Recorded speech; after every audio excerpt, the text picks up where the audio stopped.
Alléluia. Bonjour, peuple de Dieu. Que le Seigneur vous bénisse encore ce matin. Ce matin, je suis dans la joie encore de partager la communion avec vous. Amen. C'est un privilège d'être dans la maison de Dieu. Amen. Comme pouvait dire la sœur à travers du passage de Psaume chapitre 133, le verset 1, qui dit « Il est doux et agréable pour les frères de demeurer ensemble. » Amen. C'est pour nous interpeller simplement, nous devons aimer le rassemblement. Alléluia. Amen. Parce que vous voyez, c'est dans le rassemblement que Dieu bénit. Amen. Certes, individuellement, Dieu bénit. Mais la Bible dit qu'il est doux et agréable pour les frères de demeurer ensemble. Parce qu'ensemble, Dieu bénit encore. Amen. Amen. Voilà pourquoi Jésus pouvait dire, là où deux ou trois sont assemblés à son nom, il est là au milieu.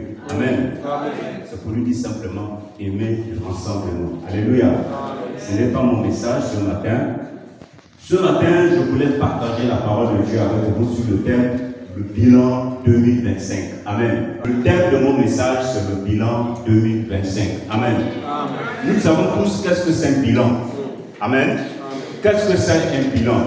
Il y a peut-être 11 mois en arrière, nous avons prié certainement bonne année dans cette maison. Alléluia. Amen. Et nous avons émis des objectifs. Nous avons dit certainement, Seigneur, il faudrait qu'enfin, d'ici 2026, il faudrait que je réalise ça. Amen. Amen. Tu t'es fixé des objectifs. Amen. Amen. Et maintenant, à la fin, est-ce que ces objectifs ont été atteints? Voilà pourquoi je parle du bilan ce matin. Amen. Amen. Est-ce que ces objectifs ont été atteints? C'est d'abord quoi le bilan? Quand nous parlons du bilan, c'est quoi le bilan? En entreprise, on dit le bilan, c'est rendre des comptes. C'est faire des comptes pour voir la situation de l'entreprise. Est-ce que nous avons plus de dépenses? Est-ce que nous avons des pertes? Est-ce que nous enregistrons des économies? Tout ça, ça fait partie d'un compte rendu. Amen. Dans le plan médecine aussi, nous faisons aussi ce qu'on appelle le bilan. Je vais pas aller voir un spécialiste, je vais nous faire un bilan de mon état de santé. Amen. Il va me rendre compte que non, tu souffres de telle pathologie, tu souffres de ça. Tout ça, ça fait partie du bilan. Amen. Mais sur le plan spirituel aussi, il y a ce qu'on appelle le bilan de notre marche avec le Seigneur. Depuis 2000, nous avons commencé depuis janvier 2026 et 2025 jusqu'à aujourd'hui. Quel est le bilan? Quels étaient les objectifs qu'on avait s'était fixés? Certainement, quelqu'un où j'avais dit non, d'ici 2025 ou fin 2026, il faudrait que j'amène 5 personnes au Seigneur. Amen. Amen. C'est un objectif que tu as fixé. Est-ce que l'objectif était atteint? Amen. Amen. C'est ça mon message ce matin. Et nous allons nous lever, nous allons lire dans la parole de Dieu, dans le livre de Luc, au chapitre 16, à partir du verset 1er et 2.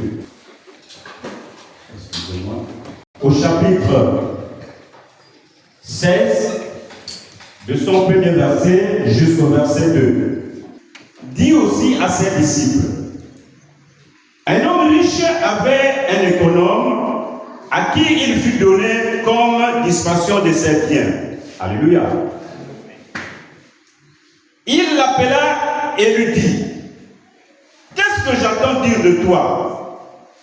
Rends-moi compte de ton administration. Car tu ne pourras plus administrer mes biens. Alléluia. Rends-moi compte de ton administration. Nous parlons sur le thème le bilan. Ici, c'est l'histoire d'un homme, on peut dire un homme d'affaires, qui va confier la gestion peut-être de son magasin, ou de sa voiture, ou de ses biens à quelqu'un. Amen. C'est-à-dire, tu vas me gérer les biens là, pendant que je m'en occupe d'autres choses, parce que je n'ai pas parfois le temps, mais toi tu me lances seulement des comptes. Alors, ce dernier va gérer les choses à sa façon. Jusqu'à ce que dans les oreilles du patron, il va prendre que, mais vraiment, la manière dont on doit gérer les choses là, c'est pas vraiment comme ça. On dirait qu'il est en train de jouer de toi. Alléluia. jusqu'à ce que ce dernier va l'appeler pour lui rendre des comptes, pour lui demander de faire des comptes. Nous voyons aussi ce comme en entreprise. Parfois, après 6 mois ou 1 an, il y a ce qu'ils appellent l'Assemblée générale, il faut faire des comptes par rapport aux actionnaires pour voir si les choses évoluent ou pas, ils sont en train de tourner à perte. S'ils ne font pas de bénéfices, tout cela, c'est dans le compte du bilan. Et après cette histoire, il y a pas une histoire qui a interpellé mon attention, c'est l'histoire de l'économe infidèle. Dans le livre de Matthieu, chapitre 25, du verset 1er jusqu'au verset 30. Tellement qu'il est long, je vais aller partie par partie. Alors dans cette histoire, c'est quelqu'un aussi qui va préconiser de faire un déplacement, donc un voyage. En voulant voyager, il va appeler 3 de ses serviteurs fidèles, qu'il voyait que c'était les serviteurs les plus fidèles. Il doit les appeler les 3. Il dit, bon, moi je suis en train de partir pour un long voyage, parce que j'ai des choses aussi à voir là-bas, mais en partant, je ne vais pas vous laisser comme ça. Toi, je vais te remettre 5 talents, ou je peux prendre l'exemple comme 500 000. Au deuxième, il va dire, oh, moi je te remets 200 000. Le troisième va dire, moi je te remets 100 000. Mais il faut faire valoir ça. Amen. Amen. Il faut faire valoir. Ces derniers vont récupérer des sommes. Celui qui avait reçu 500 000 doit travailler pour avoir encore 500 autres 1000, ce qui va faire 1 million. Amen. Le second qui avait reçu 200 000 doit aussi travailler, il doit avoir 200 000. Ça va faire 400 000. Celui qui avait reçu 100 000, il va prendre les 100 000, il va les cacher.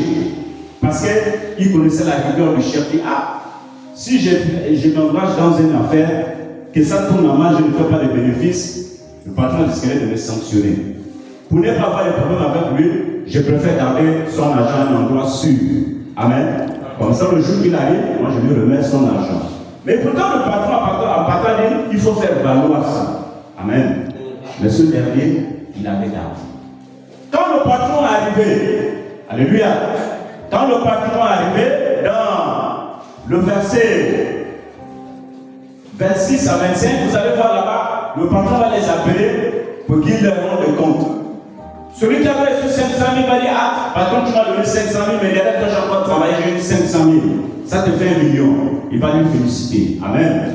Le second aussi va dire, ah, tu m'as donné 200 000, j'ai travaillé, voilà, j'ai encore eu 200 autres 000, voilà, c'est qui fait 400 000. Amen. Il va lui féliciter. Et l'autre, il est arrivé avec les 100 000. Et ah, moi je sais que tu es un homme dur. Les 100 000 que tu m'as donné, j'ai préféré cacher pour ne pas les perdre. Voilà, ton argent, il est là. Il pensait qu'il devait recevoir l'approbation du chef, mais le chef l'avait sanctionné. Alléluia. C'est comme nous aussi. En venant sur la terre, Dieu ne nous a pas envoyés comme des papillons, comme des fleurs. Dieu nous a envoyés pour un but et une mission. Alléluia. Dans cette mission, nous avons des comptes à rendre. Amen. Amen. Nous aurons des comptes à rendre à Dieu par rapport à la mission que Dieu nous a confiée. Beaucoup aujourd'hui peuvent se dire, ah, moi, je ne suis qu'un simple fidèle de l'église. La gestion de l'église, de ceux qui ne savent pas faire l'église, là, ça regarde seulement les dirigeants, les responsables. Non. Lorsque le Seigneur Jésus pouvait nous parler dans le livre de Matthieu, chapitre 28, la grande mission, il n'a pas dit le nom de quelqu'un. Il a exclu tout le monde. Donc, c'est-à-dire, quand tu es devenu enfant de Dieu, tu as le devoir d'évangéliser. Alléluia. Si tu refuses d'évangéliser, ce sont les comptes aussi que Dieu va te donner. Amen. Amen. Voilà pourquoi je parle du bilan. Amen. Amen. Alors, bien aimé, dans le bilan, parfois aujourd'hui, beaucoup passent à côté de leur bilan. C'est parce que ces personnes parfois ne maîtrisent pas les lois. Amen. Amen. Parce que tout sur la terre régit des lois. Il y a des lois, il y a des règles, il y a des décrets. Amen. Amen. Parce que si nous, les chrétiens, nous ne maîtrisons pas ces lois, ces décrets et ces règles, nous ne pouvons pas avoir un bilan positif. Ce serait toujours négatif. Amen. Amen. C'est quoi d'abord la loi? Ou c'est quoi d'abord le décret? Le décret, pour moi, quand je fais des recherches, selon le dictionnaire biblique, il me dit, selon le dictionnaire français, il me dit, le décret, c'est une décision qui vient d'une haute personnalité. Alléluia. Le décret, c'est une décision qui vient d'une haute personnalité. J'ai dit que je suis resté là, c'était une décision. Et c'est comme ça, les cinémas m'ont dit, oui. Et quand comme le chef d'État, tu peux peut-être condamné à une peine de 5 ans de prison. Mais comme le chef d'État, il est au-dessus des institutions, bon, c'est le chef suprême des institutions, il a le pouvoir de dire, par décret présidentiel, ce dernier est libéré. Alléluia. Amen. Donc c'est une décision. Amen. Mais quand nous parlons des lois maintenant, ce sont des commandements. Ce sont la loi, ce sont des décrets. Ce sont des recommandations. Ce sont des statuts qui permettent à l'homme de se conformer, de vivre selon ces règles-là. Parce que quand tu les bafoues, tu es obligé d'être parfois poursuivi judiciairement. C'est comme si dans notre pays, il y a des lois.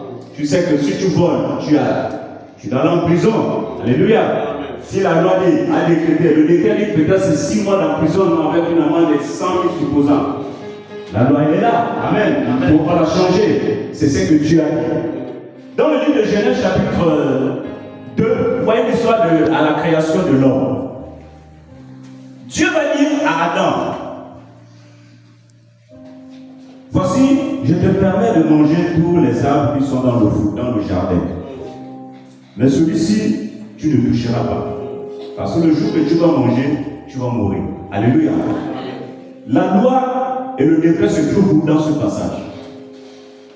Dieu va dire, j'ai planté.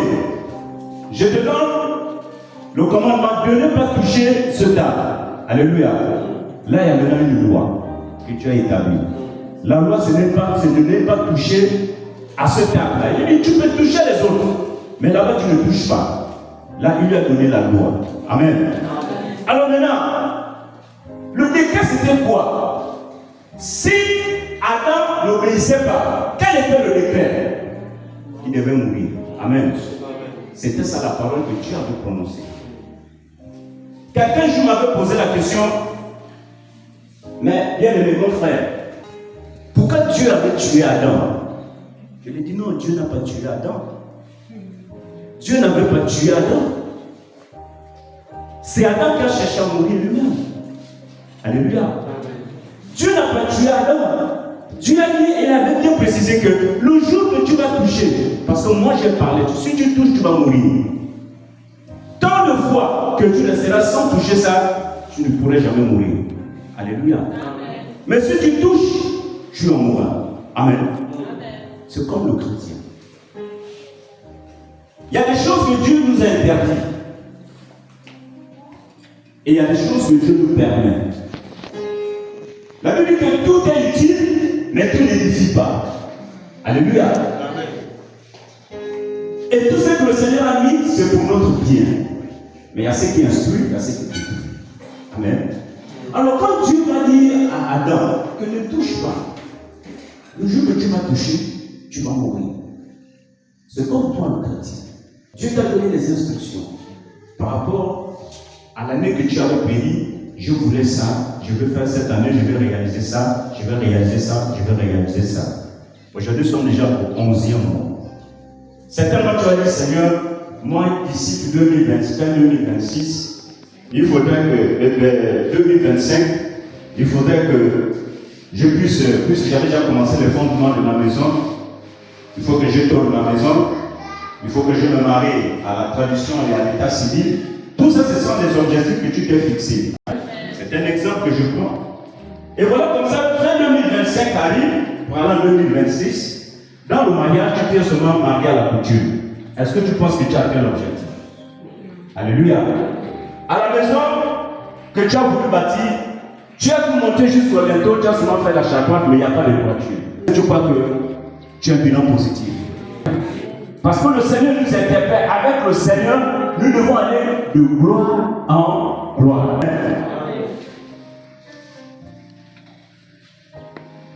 Je disais que les lois et les décrets sont des règles obligatoires. Elles sont obligatoires. Et tout chrétien doit se conformer, doit respecter à ces règles. Parce que dans les lois, on ne peut pas changer les lois de Dieu. L'homme aujourd'hui peut se compromettre en changeant la loi. Mais la loi de Dieu, on ne peut pas la changer. Amen. La loi de Dieu reste inchangeable. C'est comme la plante et la terre.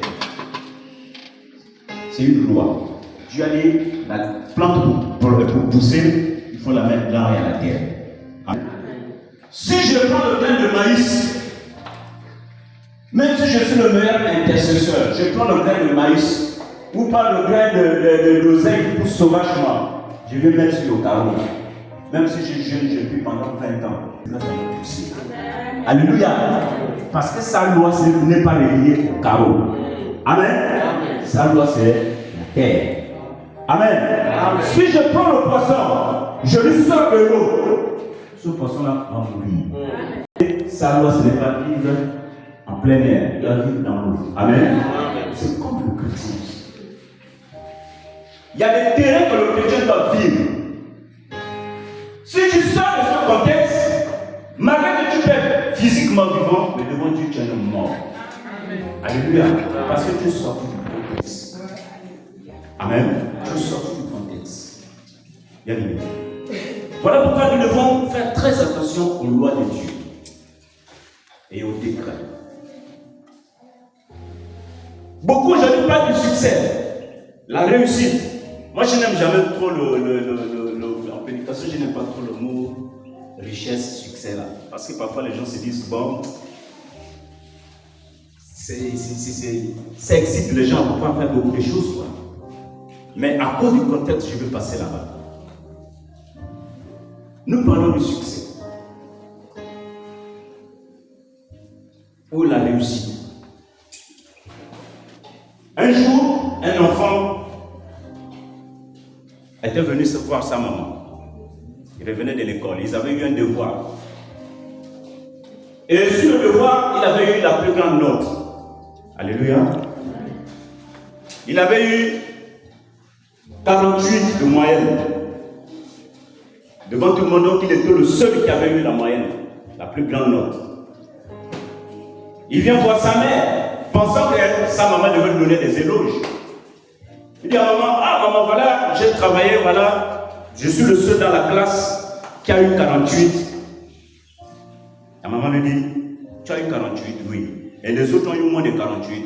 Il dit, oui. La maman dit, si j'étais responsable, je devais sanctionner jamais ton professeur. Et toi-même là, je vais te punir. Enfant du quoi? J'ai fait 48 et tu dis tu vas sanctionner mon professeur et tu veux me punir encore. La maman lui pose la question. C'était 48 sur combien? Alléluia. C'était 48 sur combien? Sur 100. Tu as fait que 48. Mais tu n'es pas dans le succès. Alléluia. Amen. Tu as fait 48 sur 100. Le prof t'a donné la meilleure de notes. Et tu es peut-être le premier. Mais ça, c'est un succès. Alléluia. Faire du succès, c'est faire comme Dieu veut. Alléluia. C'est faire comme Dieu veut. Si tu as dit, en 2025, il fallait que je me marie à la tradition et à l'état civil, si tu as seulement fait la tradition, tu n'as pas fait l'état civil, c'est que tu n'es pas dans le succès. Alléluia. Tu n'es pas dans le succès. Je ne sais même pas si je peux appeler ça, tu as fait des efforts. Parce que le Seigneur nous dit avec lui, nous devons aller de gloire en gloire.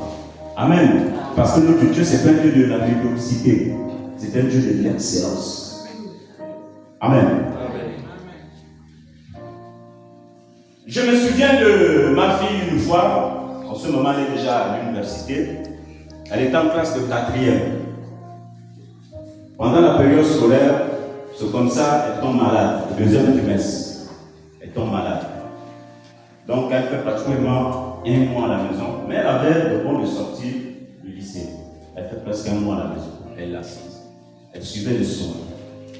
Les autres travaillaient, parfois les autres venaient lui rendre visite à la maison, lui expliquaient qu'est-ce qu'ils ont fait, voilà, comme ça.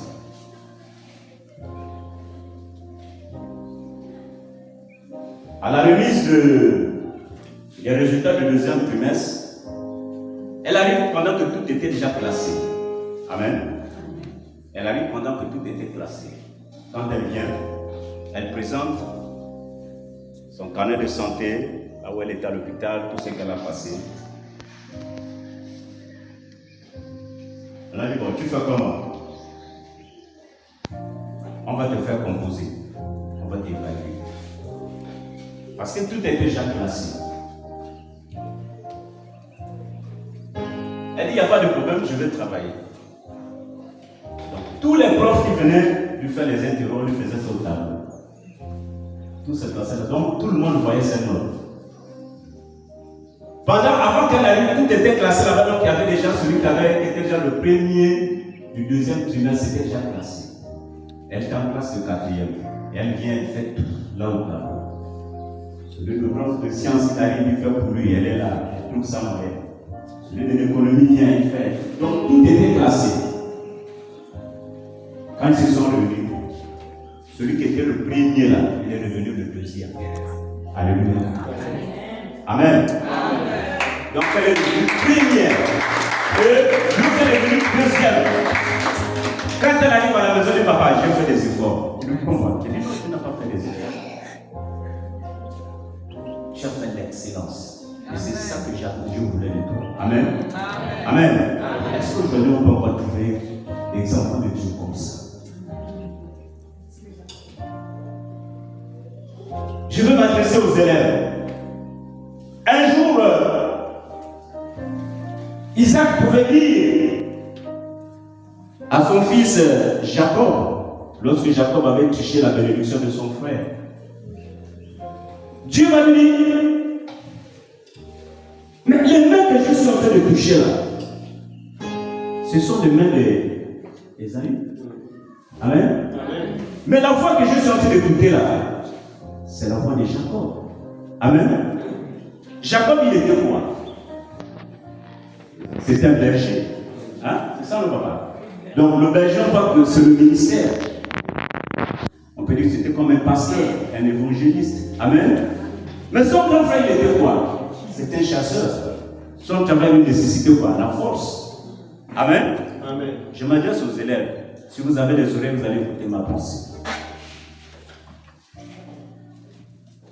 Ésaü, lui, c'était la chasse. C'était la force. Le travail physique. Jacob, lui, c'est gérer les brebis de son père. Donc le ministère, garder.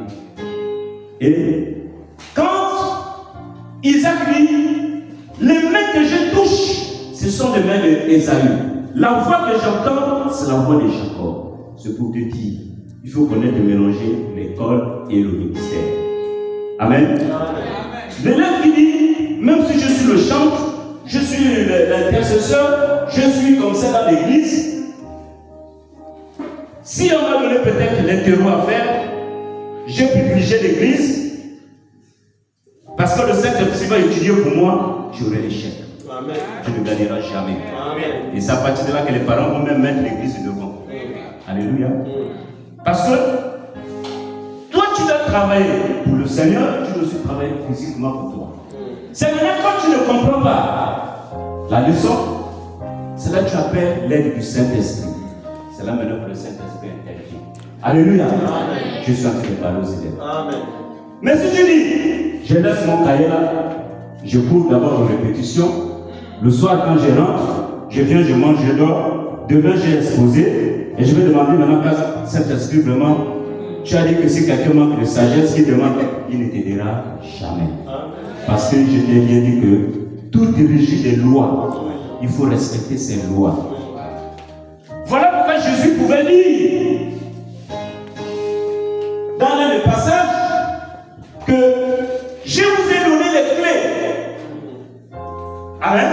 Amen. Pour réussir, pour le succès, je vous ai donné les clés. clé, je t'ai donné la clé. Il parle des clés. Amen. Amen.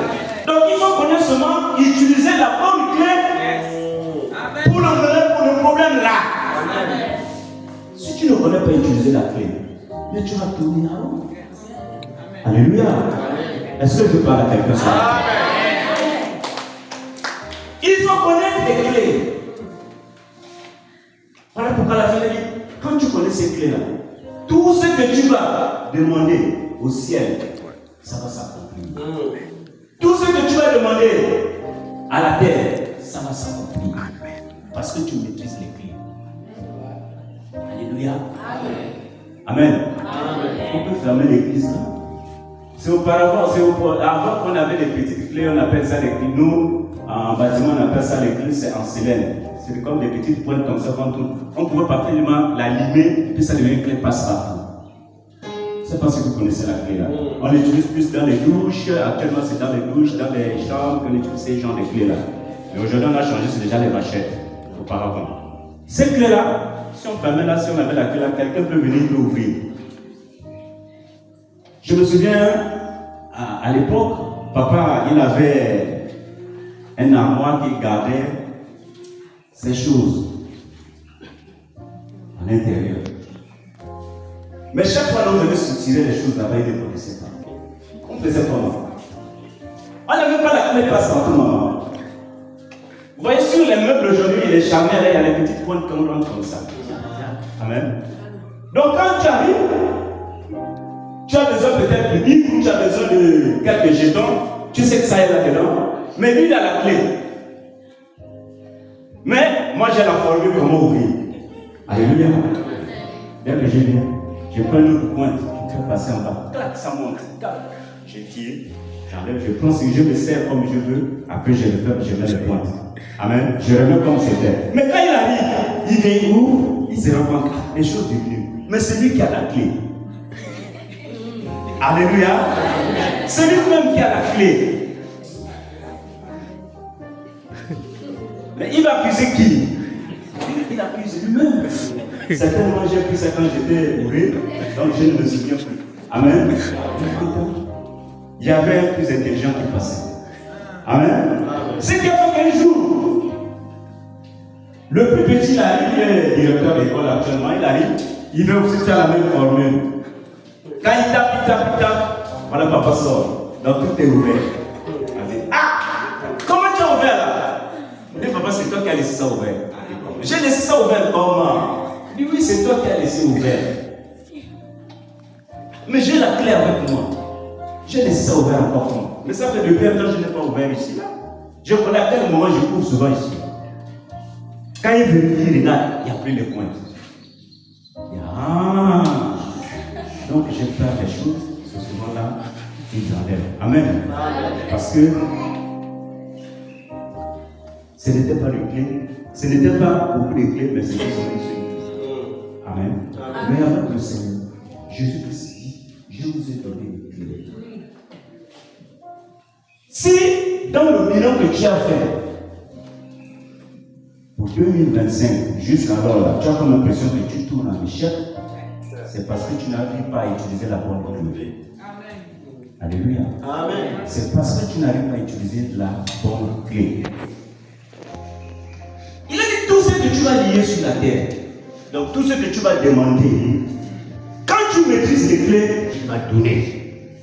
Amen. Amen. Il va donner. Il a dit, regardez un père, si méchant que nous sommes, il dit, si méchant que nous sommes,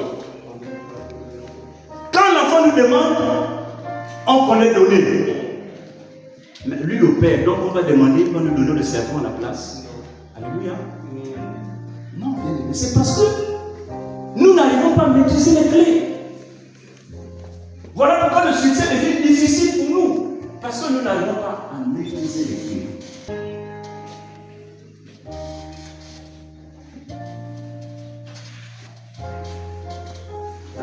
Le succès et les règles, il y a une différence. Le succès, ce n'est pas les règles. Quand je parle des règles, ce n'est pas ce qu'on utilise à l'école.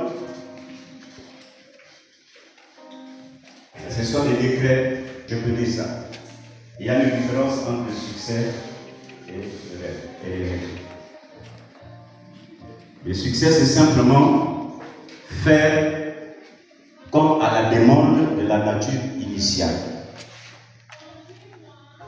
Se faire comme Dieu veut, en un mot.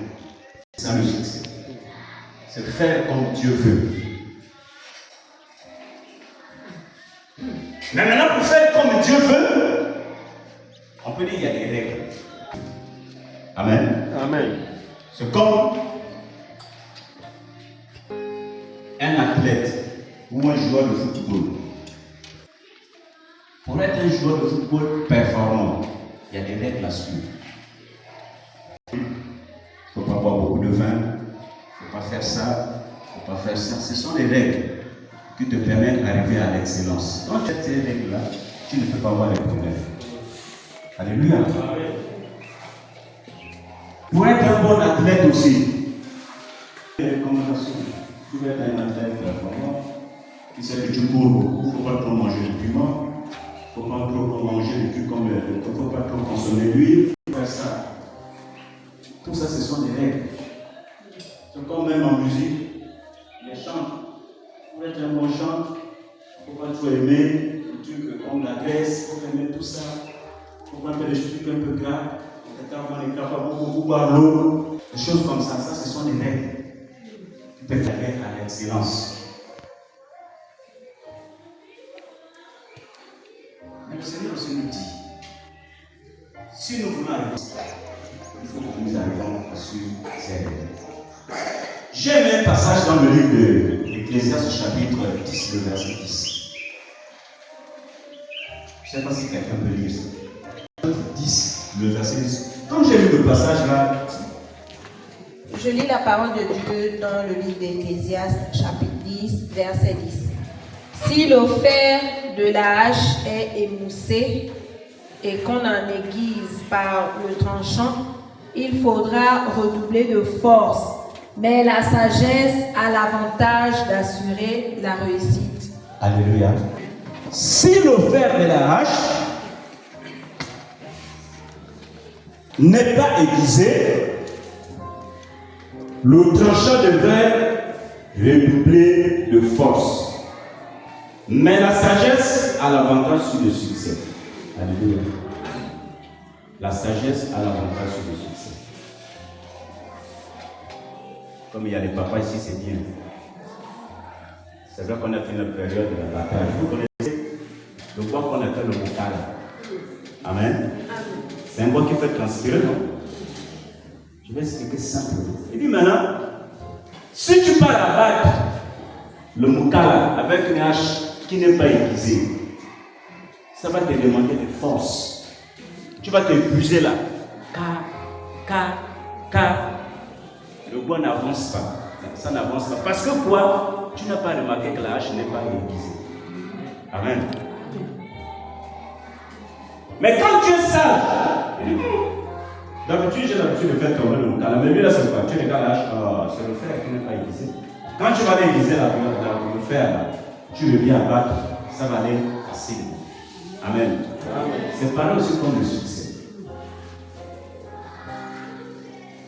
Si tu veux faire des demandes à Dieu, à ces choses, que tu n'as pas maîtrisé les clés, tu vas doubler des efforts en vain. Tu vas fournir des efforts, mais ce serait en vain.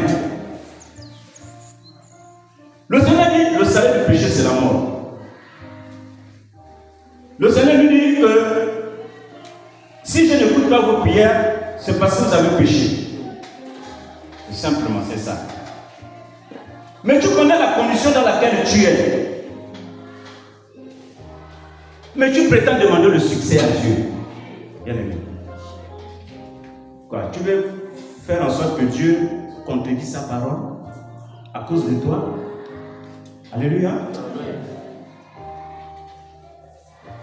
Je vais scandaliser quelqu'un ce matin. Dieu ne donne pas le succès, il donne les clés. Amen. Amen. Dieu ne rend pas riche, mais il te donne les clés. Amen. Amen. Si tu comprends cette clé, c'est là que tu auras le succès.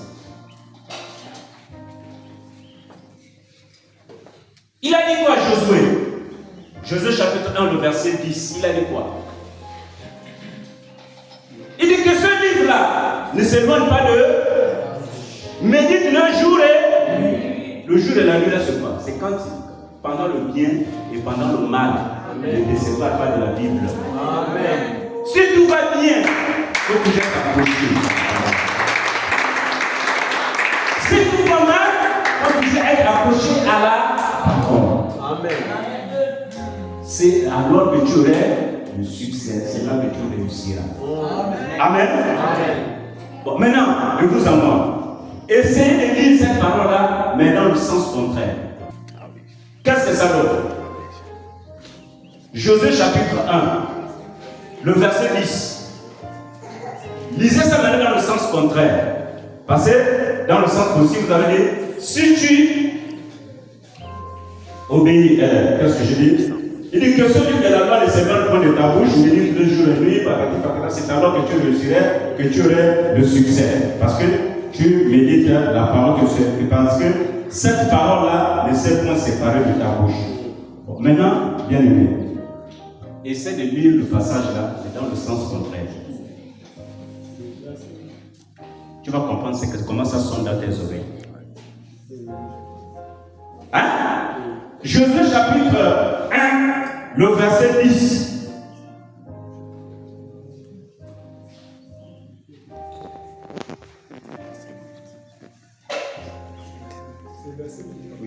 Chapitre 10 et chapitre 1, le verset 8.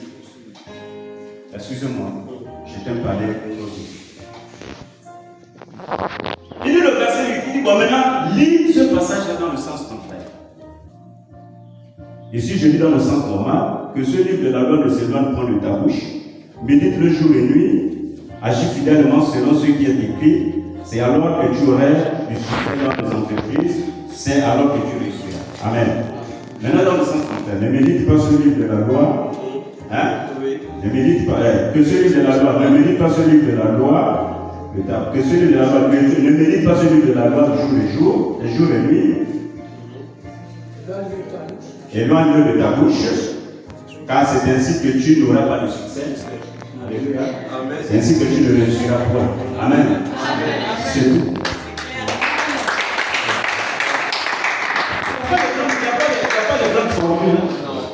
Renverse seulement. C'est Satan, c'est que Satan fait souvent. Il vient changer, non? C'est pas ce qu'il avait dit à elle.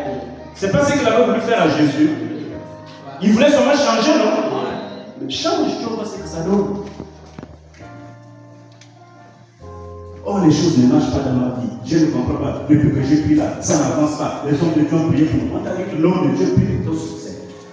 C'est toi-même qui dois déclencher ton succès. C'est pas ton Dieu. Alléluia. Amen. Il est un instrument que Dieu utilise pour te donner des orientations. Comme ce matin, il utilise pour te donner des orientations.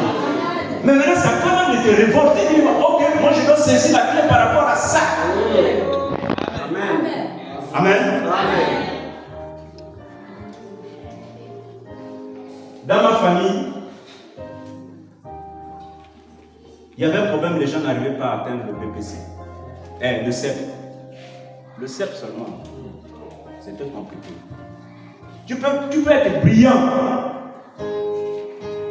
Quand tu arrives à l'entrée en 6e là, sauf si tu tentes pour aller en 6e. Alléluia. Mais sans CEP. Il y avait un problème. Amen. Pourquoi? Parce que j'avais un grand-père, côté maternel, il avait fait 5 enfants, 7.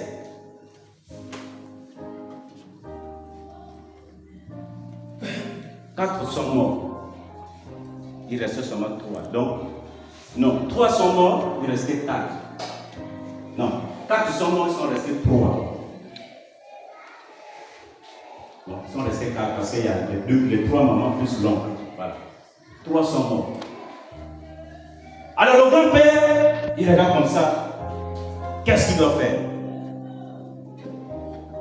il allait concentrer l'oncle à un Dieu.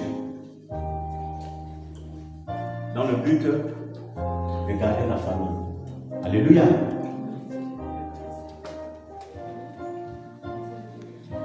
Voilà pourquoi je dis, dans les lois, il y a des décrets, il y a des pénalités. Amen. Amen. Ils ont fait ce qu'ils avaient à faire.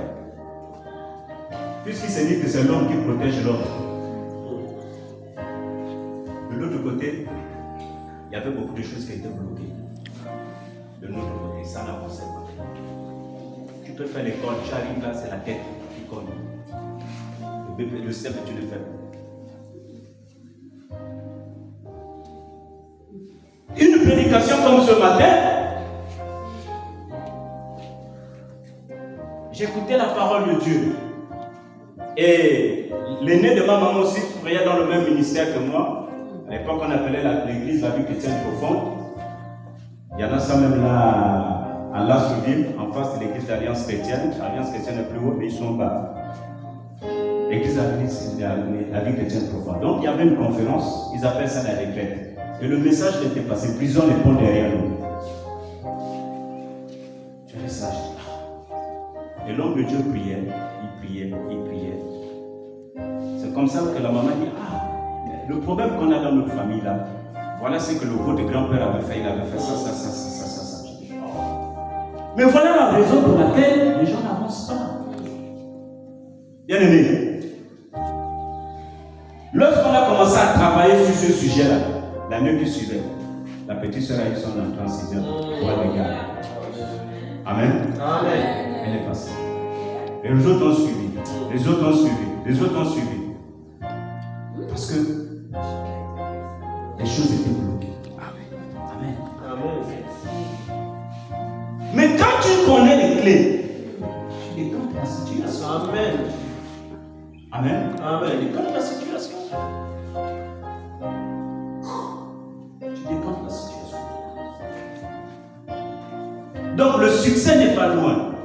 Le succès est entre nos mains.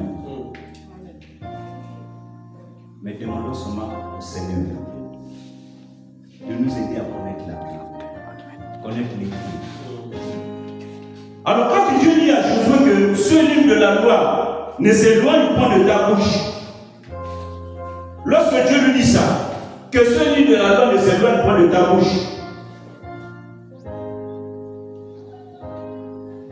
c'est pour simplement dire à Josué que j'ai remis le succès entre tes propres mains. Amen. Amen. Et pour dire à quelqu'un ce matin aussi, Alléluia. Dieu a remis le succès entre tes propres mains. Amen. Alléluia. Ce n'est pas à lui d'intercéder pour toi. Amen. Il a beaucoup de choses à faire. Il doit seulement donner les clés. Amen. Amen. Donc si tu ne veux pas avancer, si tu ne veux pas saisir la clé, tu restes là. Dieu il avance. Amen. Amen. Il avance. Pourquoi j'ai dit tout est utile, mais tout n'édifie pas. L'une des raisons qui font en sorte que les gens passent loin de leur succès, parfois c'est les raccourcis. Alléluia. Ne emprunte trop les raccourcis. Trop les raccourcis. Surtout depuis l'affaire que les prophètes sont devenus vraiment partout là. Les chrétiens empruntent trop les raccourcis. C'est ce qui a failli poser les problèmes même à Abraham. Alléluia. Avec Sarah. L'héritier, ce n'était pas le fils de l'esclave. Alléluia. Ce n'était pas Ismaël et la Sibara. À cause de l'impatience de Sarah, elle a emprunté un raccourci qui l'a coûté cher après. Alléluia.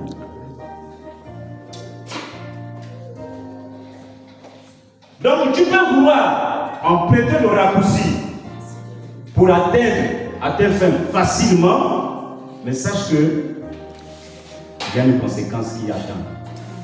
Amen. Il y a une conséquence pour la femme.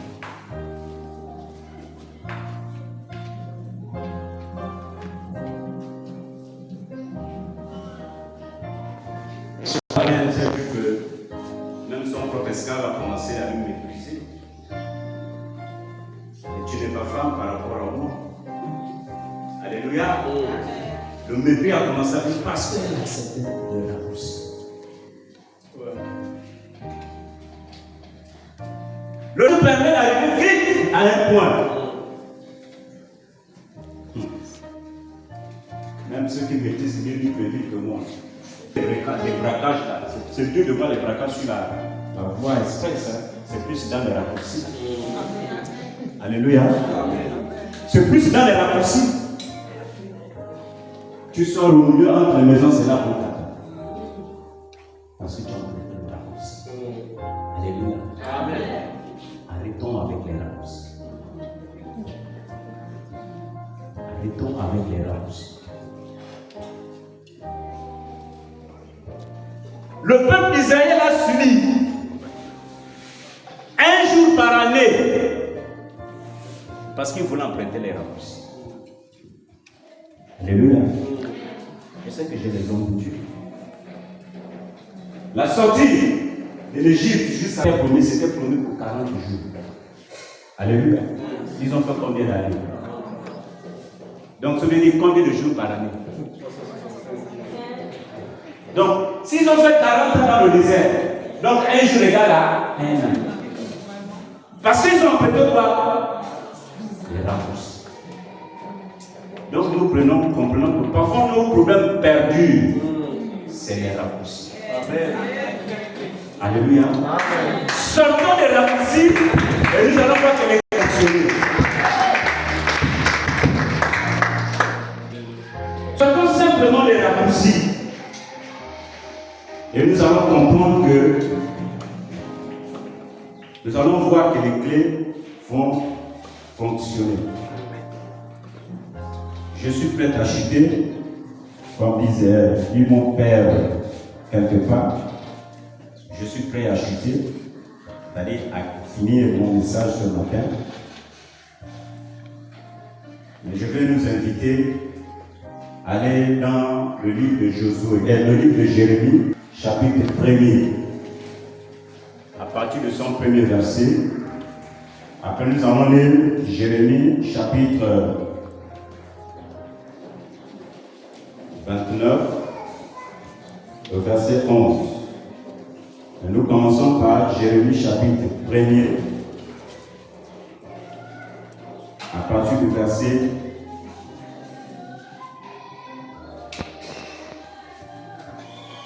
1er. Au du temps. Je vais sauter directement au verset 4. Ici, Dieu dit à Jérémie, c'était l'appel de Jérémie. Il dit, Jérémie, la parole de l'Éternel fut pressée en Jérémie à 5 mots. Avant que tu aies formé dans le ventre de ta mère, je te connaissais. Avant que tu fusses sorti de son sein, je t'avais établi. Je t'avais établi prophète des nations. Alléluia.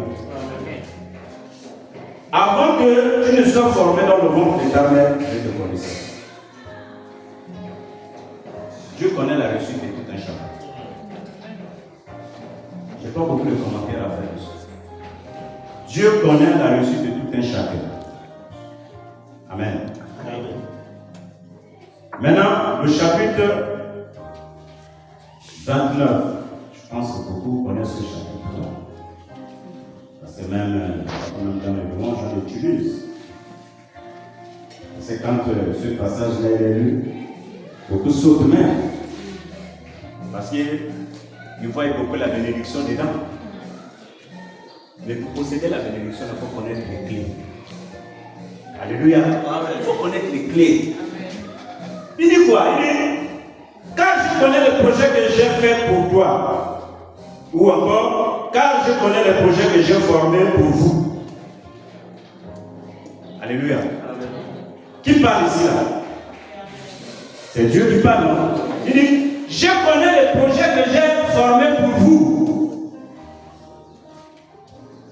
Les projets sont déjà là.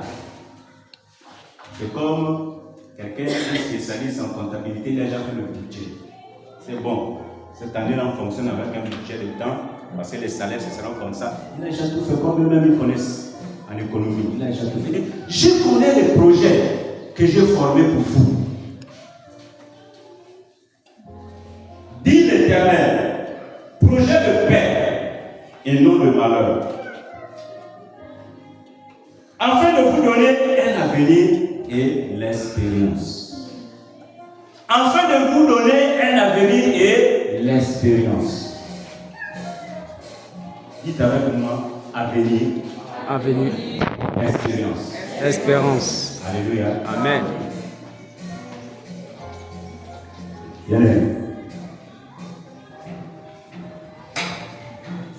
Dieu est bon.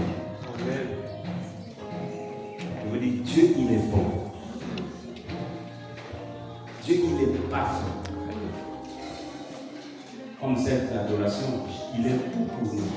Nous n'avons personne devant, nous n'avons personne derrière. Il est tout pour nous. Mais à la fin, il dit, vous donnez d'abord quoi? L'avenir. Après l'espérance. Amen. Il y a deux choses. Il y a l'avenir et l'espérance. Amen. Mais beaucoup jeunes filles sauter, aller à l'avenir, mais sans expérience. Amen. Je ne sais pas si on se comprend. Beaucoup jeunes filles jouent de leur avenir, mais pas d'expérience. Le fils prodigue, c'est vrai que son père avait tout. C'est sa fortune, c'est son héritage. Alléluia. C'est comme nous, notre Père, notre Dieu, il a tout. On peut lui demander comme on parle des clés. Mais est-ce que tu as l'expérience pour gérer ce que tu donnes? Amen. Est-ce que tu as l'expérience? Voilà pourquoi il dit que vous payez, vous demandez, il reconnaît. Mais on demande mal. Amen. Amen. Vous pensez que mon fils qui est là à côté de papa là, demandait, Seigneur, donne-moi un TX. Dieu va l'église, ça n'a pas voir l'enfant à l'église ici. Alléluia. Amen. Vous allez nous voir encore à l'église ici. Bien que parfois, même quand il a son Android là, quand il est connecté là, même la voiture c'est déjà un peu difficile. Mais si c'est le TX, mais c'est pour nous que Dieu est élevé, soit il est au Condia, soit il est à Francis, soit il est à Koulamoutou. Amen. Demandons ce qui peut nous instruire. Amen. Voilà pourquoi je dis, tout est utile, mais tout n'est pas. Amen. Tout est utile, mais tout n'est pas. Apprenons aussi à écouter la voix de Dieu.